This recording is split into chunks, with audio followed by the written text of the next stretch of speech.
10వ తరగతి ప్రథమ భాష తెలుగులో 10వ పాఠం గోలకొండ కోట. దానిని రచించినటువంటి కవి ఆదిరాజు వీరభద్రరావు గారు. తెలంగాణ కవులలో పేరెన్నికగన్నటువంటి గొప్పవారు ఆదిరాజు వీరభద్రరావు గారు. తెలంగాణలో కవుల్లో అతి ముఖ్యుడైనటువంటి ఆదిరాజు వీరభద్రరావు గారు.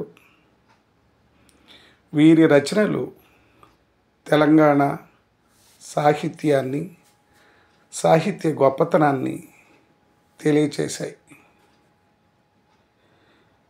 అయితే ఆ సాహిత్యంలో ఉన్నటువంటి విశేషాల గురించి ఏమైందన్నది చూద్దాం. వీరభద్రరావు గారు చరిత్ర రచనా కళలో ప్రామాణిక స్థాయిని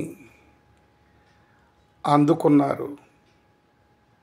ఈయన రచనలు అద్భుతమైనటువంటి శైలి ఆయనకు ఉంది. చారిత్రక కట్టడాలపై చరిత్ర తెలుసుకోవాలన్నటువంటి ఆలోచన గొప్పది. అది అందరికీ సాధ్యపడేది కాదు. అందులో ఆయన ముఖ్యంగా చేసినటువంటి రచనలు ఏమిటనేది చూద్దాం.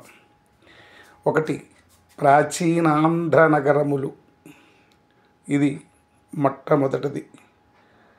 2వది రత్నప్రభ. 3వది జీవిత చరితావళి. 4వది లలిత కథావళి.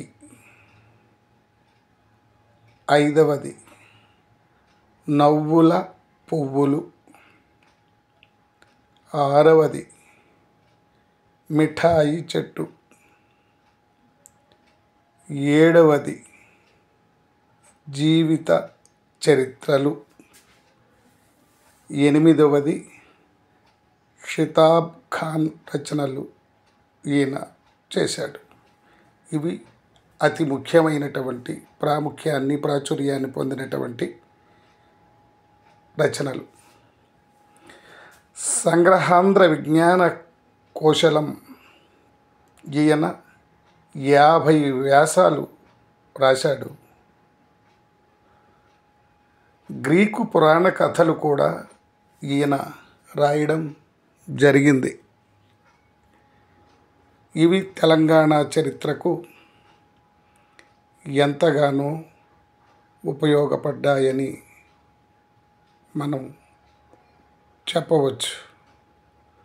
దీనిని బట్టి ఆయన రచన శైలి, ఆయన పట్టుదలకు మనమంతా మెచ్చుకోవలసిందే.